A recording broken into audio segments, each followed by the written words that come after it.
Your weakness isn't just a personal problem. It's a form of violence against everyone who depends on you. Every time you choose to stay small, you're assaulting your family's future. Every time you settle for less, you're attacking your children's potential. Every time you make an excuse, you're committing a crime against your own legacy. And the most tragic part, you're doing it all under the guise of being realistic, practical, or responsible. But let's call it what it really is. It's cowardice dressed up as wisdom. They buried my dreams in a coffin of doubt.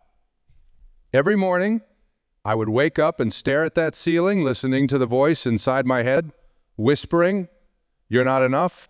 Maybe you know that voice too? That relentless critic who lives rent-free in your mind, always ready to remind you of your limitations, your failures, your shortcomings. But tonight, we're going to do something different. Tonight, we're going to hold a funeral, not for our bodies, but for the weak versions of ourselves that we've been carrying around like heavy chains. The version that says, "I can't." The version that says, "Maybe tomorrow." The version that has mastered the art of excuses and perfected the science of settling. You see, right now, in this very moment, two versions of you exist. The one you are and the one you're capable of becoming. And the gap between these two versions, that's where your life happens. That's where your story is written. That's where your legacy takes shape. When was the last time you looked in the mirror and truly faced yourself? Not the surface reflection, but the deeper truth of who you've become. Most of us spend our entire lives running from this conversation. We're too busy, too tired, too scared to stop and ask ourselves the questions that matter. What if I told you that your greatest enemy isn't failure?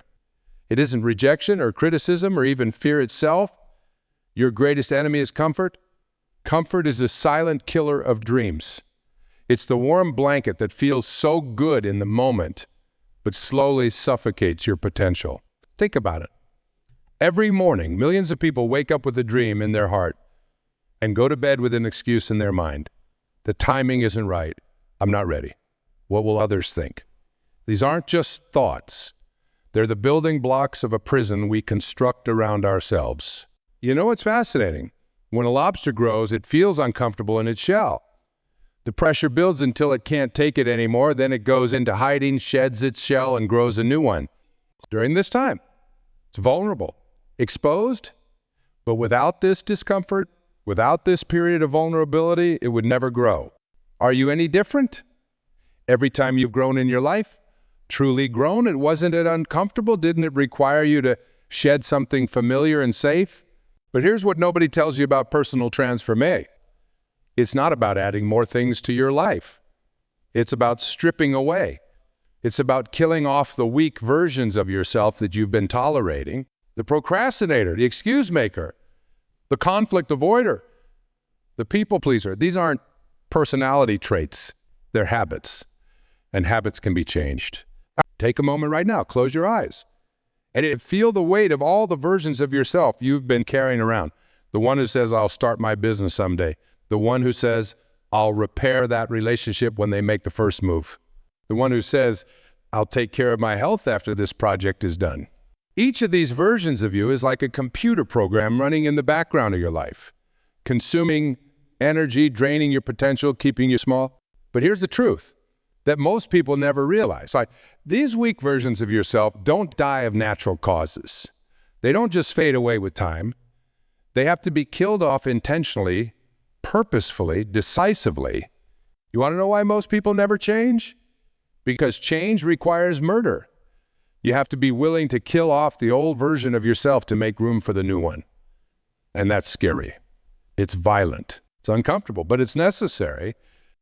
I've seen people sit in seminars like this, take notes, feel inspired, and go back to their same lives, running the same old programs. Why? Because inspiration without action is just entertainment. And entertainment never changed anyone's life. Let me tell you about pain.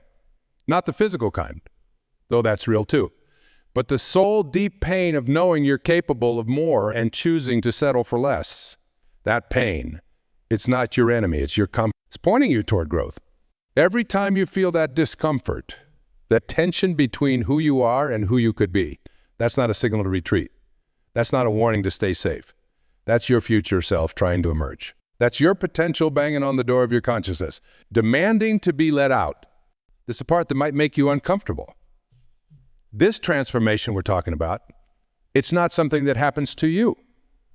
It's something that happens through you. You are both the sculptor and the stone, the artist and the canvas, the killer and the killed. Think about the relationships in your life right now.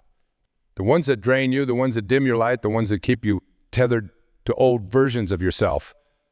Are you willing to let those go? Are you willing to disappoint people's expectations of you to grow into who you're meant to be? Think about your daily habits, the ones that you know are holding you back, the mindless scrolling, the negative self-talk, the procrastination. Are you willing to kill those off? Not tomorrow, not next week, not when the timing is perfect, but today, right now, in this moment, because here's what I know for sure. The gap between who you are and who you're capable of being is filled with decisions, small ones, daily ones, moment-by-moment choices that either strengthen the weak version of yourself or begin to starve it. Every time you choose comfort over growth, you're feeding the weak version. Every time you choose what's easy over what's right, you're nurturing the very thing that's keeping you small. Every time you say, I'll do it tomorrow, you're giving life support to the version of yourself that you need to kill. But what if you made different choices? What if, just for today, you decided to starve the weakness and feed the strength? What if you chose to be uncomfortable? What if you chose to face the very things you've been running from? The hardest truth I've ever learned is this: no one is coming to save you. No one is coming to make it easier. No one is going to hand you the life you dream about while you sit comfortably in your comfort zone. That realization can either break you or make you unbreakable. Look around this room. Every person here has a story of survival. Every person here has faced battles you know nothing about. But here's what separates those who transform their lives from those who stay stuck: the willingness. Let me tell you about habits. We think they're just things we do, but they're actually predictions we make about ourselves. Every time you hit the snooze button, you're making a prediction. Every time you break a promise to yourself, you're making a prediction. Every time you choose the easy way out, you're making a prediction. And that prediction is, this is who I am, this is all I'm capable of. But what if those predictions are lies? What if every limitation you believe about yourself is just a story you've been telling yourself for so long that you've forgotten it's fiction? You see, the weak version of yourself thrives on these stories. I'm not a morning person. I'm bad with money. I always sabotage my relationships. I can't stick to anything. These aren't truths. They're choices. And every choice can be unmade. Think about water for a moment. When water reaches its boiling point, it doesn't gradually transform into steam. It changes state completely. 1 degree makes all the difference. Your life works the same way. You don't need 100 changes. You need one fundamental shift in how you see yourself. But here's where most people get it wrong. They try to add new habits without removing the old ones. They try to build confidence without killing their self-doubt. They try to create success without destroying their excuses. It doesn't work that way. You can't be both. You can't be the warrior and the warrior. You can't be the achiever and the avoider. You can't be the person you're meant to become while coddling the person you've been. Let's talk about fear. Not the kind that keeps you alive, but the kind that keeps you small. The fear of judgment, the fear of failure, the fear of success. These fears aren't protecting you. They're prison guards employed by the weak version of yourself. Every time you let fear make your decisions, you're letting the prisoner become the warden. Every time you choose safety over growth, you're letting your prison cell become more comfortable. But here's the thing about comfortable prisons. They're still prisons. What would happen if you decided, right here, right now, that fear doesn't get a vote anymore? What would happen if you decided that comfort is no longer a factor in your decision-making? What would happen if you decided that the weak version of yourself no longer gets to have a say in your life? I'll tell you what would happen. Everything would change. But change isn't a gentle process. Real change, the kind that transforms you from the inside out, is violent, it's destructive. It has to be, because you can't become who you're meant to be while holding on to who you've been. Think about a snake shedding its skin.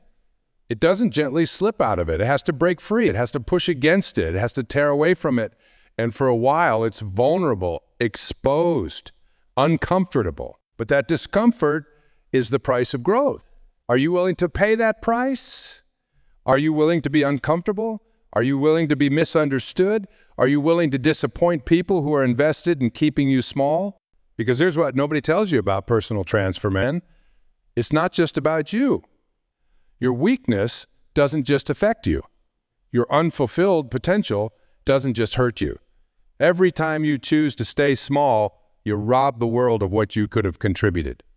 Every time you choose comfort over courage, you deny someone else the inspiration they might have found in your example. Think about that for a moment. Your decision to stay weak affects everyone around you. Your children learn what's possible by watching what you do, not by listening to what you say. Your colleagues set their standards based on what you're willing to accept.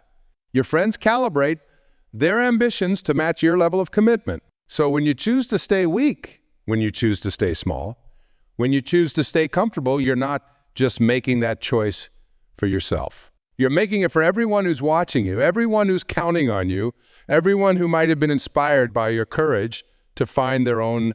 That's why killing the weak version of yourself isn't just an act of personal growth. It's an act of service. It's your duty.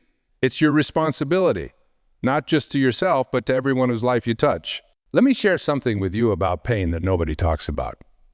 Most people think pain is a signal to stop, to retreat, to protect themselves. But what if pain is actually a signal that you're finally moving in the right direction? What if that discomfort you feel when you're pushing your boundaries is actually the sensation every time you feel that resistance, that voice telling you to stay safe, to stay small, to stay comfortable? That's not your intuition protecting you. That's your weakness fighting for survival.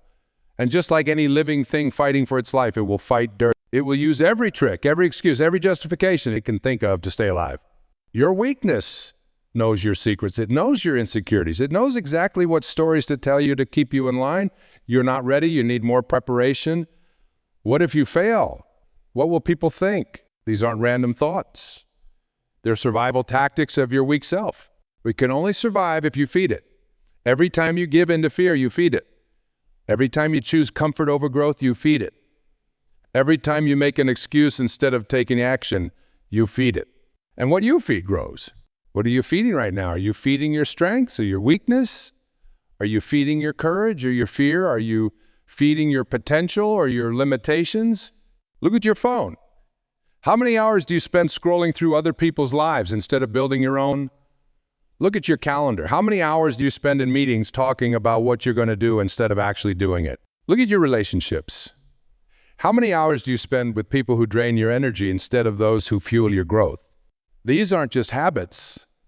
They're feeding grounds for your weakness. Every minute you spend in these activities is a minute you're choosing to nourish the very thing that's keeping you small. But here's the good news. Just as weakness dies from starvation, strength grows from nourishment. Every time you choose courage over comfort, you're feeding your strength. Every time you face a fear instead of running from it, you're feeding your potential. Every time you keep a promise to yourself, you're feeding your power. Think about the last time you did something that scared you. Remember that feeling afterward? That mixture of relief and pride and amazement at yourself. That's not just a feeling, that's the sensation of your strength growing and your weakness dying. But most people never experience that feeling because they're too busy protecting themselves from discomfort. They're too busy maintaining their comfortable prison cells. They're too busy feeding their weakness to ever experience the joy of watching it die. You know what's interesting about strength? Real strength isn't about being tough all the time. It's not about never feeling fear or doubt or uncertainty. Real strength is about feeling all of those things and moving forward anyway. Real strength is about being vulnerable enough to grow. Think about a time when you were truly proud of yourself. Was it when everything was easy? Was it when you were comfortable? Or was it when you pushed through something difficult? When you survived something you thought would break you? When you did something you didn't think you could do? That's not coincidence. That's the universal law of growth. Everything that grows must face resistance. Everything that strengthens must first be challenged. Everything that transforms must first be broken down. They wait for the perfect moment to begin. They wait for the fear to go away. They wait for the doubt to disappear. They wait for permission. They wait for validation. They wait for a sign. And while they're waiting, their weakness grows stronger. While they're waiting, their dreams grow dimmer. While they're waiting, their potential slowly dies. Stop waiting. The perfect moment is a myth. The fear won't go away. You just have to learn to act in spite of it. The doubt won't disappear. You just have to learn to move forward despite it. Permission won't come. You have to grant it to yourself. Look at your hands. These are the hands that will build your future or maintain your prison. Look at your feet. These are the feet that will carry you toward your dreams or keep you stuck in your comfort zone. Look at your heart.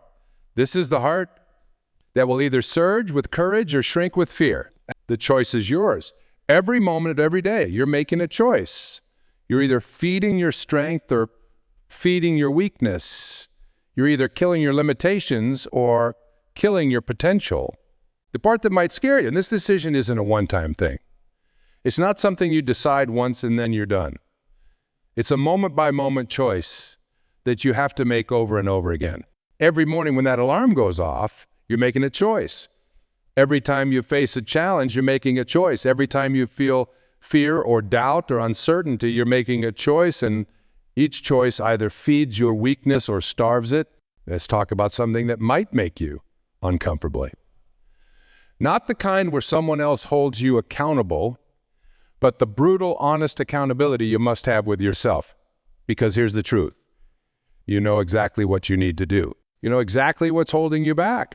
You know exactly which version of yourself needs to die. The weak version of you has a PhD in rationalization. It's an expert at finding excuses, at justifying mediocrity, at explaining away failure. I'm too tired. I'm too busy. I'm too stressed. These aren't reasons. They're rationalizations. They're the lullabies your weakness sings to keep your potential asleep. But what if you stopped buying your own excuses? What if you became as skeptical of your rationalizations as you are of other people's promises? What if you treated your excuses like hostile witnesses in the trial of your life? Because that's what this is, a trial. And you're both the judge and the accused. You're the prosecutor and the defendant. You're the one who must decide whether to sentence your weakness to death or your potential to life imprisonment. Think about the conversations you have with yourself, the negotiations, the compromises, the deals you make with your weakness. I'll start tomorrow, just this one time. It doesn't really matter. Each of these statements is a stay of execution for your weak self. Each compromise is another day. Your potential remains locked away. But what happens when you stop negotiating? What happens when you become ruthless with your excuses? What happens when you decide that your weakness doesn't get a defense attorney anymore? You start to experience a different kind of pain. Not the pain of regret, but the pain of growth. Not the pain of staying stuck, but the pain of breaking free. Not the pain of dying, but the pain of being reborn. This is where most people flinch. This is where most people retreat. This is where most people decide that their comfortable prison isn't so bad after all. But not you. Not anymore. Because you understand something now that you didn't before. The pain of staying weak is far greater than the pain of becoming strong. Think about your future self for a moment. The version of you that's waiting on the other side of your transformation, the version that's watching you right now, hoping you'll finally make the decision to set them free. What would that version of you say about the excuses you're making right now? What would they say about the compromises you're accepting? What would they say about the weakness you're tolerating? They would tell you that every moment you spend feeding your weakness is a moment you're stealing from your strength. They would tell you that every excuse you accept is a prison bar you're reinforcing. They would tell you that every compromise you make with mediocrity is a betrayal of your potential. That's a beautiful thing about potential. It doesn't expire. It doesn't diminish. It doesn't die unless you kill it. Your potential is patient. It will wait for you. It will wait for you to get tired of your own excuses. It will wait for you to get fed up with your own mediocrity. It will wait for you to finally decide that enough is enough. But while your potential is patient, time isn't. Time doesn't care about your excuses. Time doesn't care about your rationalizations. Time doesn't care about your comfortable prison cell. Time just keeps moving, taking with it opportunities you'll never get back, moments you'll never relive, possibilities you'll never explore. How much more time are you willing to waste? How many more days are you willing to feed your weakness? How many more opportunities are you willing to sacrifice on the altar of comfort? Because here's what nobody tells you about transformation. It's not about finding the right time. It's not about waiting for the perfect moment. It's not about being ready. It's about being willing to be uncomfortable, willing to be uncertain, willing to be criticized, willing to fail. Your weakness doesn't need your perfection. It needs your permission to die. It needs you to stop protecting it. It needs you to stop making excuses for it. It needs you to stop feeding it. And yes, this will feel like violence. Yes, this will feel like betrayal. Yes, this will feel like death, because that's exactly what it is. It's the death of everything that's been holding you back. It's the death of every excuse you've ever made. It's the death of every limitation you've ever accepted. There's something powerful that happens when you finally decide to kill your weak self. The world doesn't suddenly become easier. You become stronger. Problems don't disappear. You become better at solving them. Fear doesn't go away. And you just stop letting it make your decisions. This transformation, it happens in the dark. It happens in those moments when no one is watching. It happens in those decisions that no one will ever know about. It happens in those private battles between who you are and who you're becoming. You want to know the real reason most people stay weak? It's not because they can't change. It's not because they don't know how. It's because they're in love with their weakness.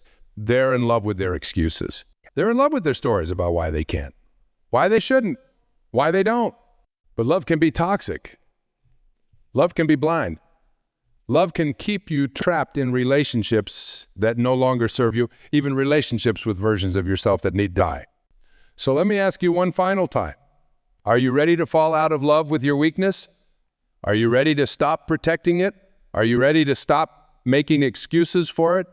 Are you ready to kill it? And here's what happens when you finally make that decision.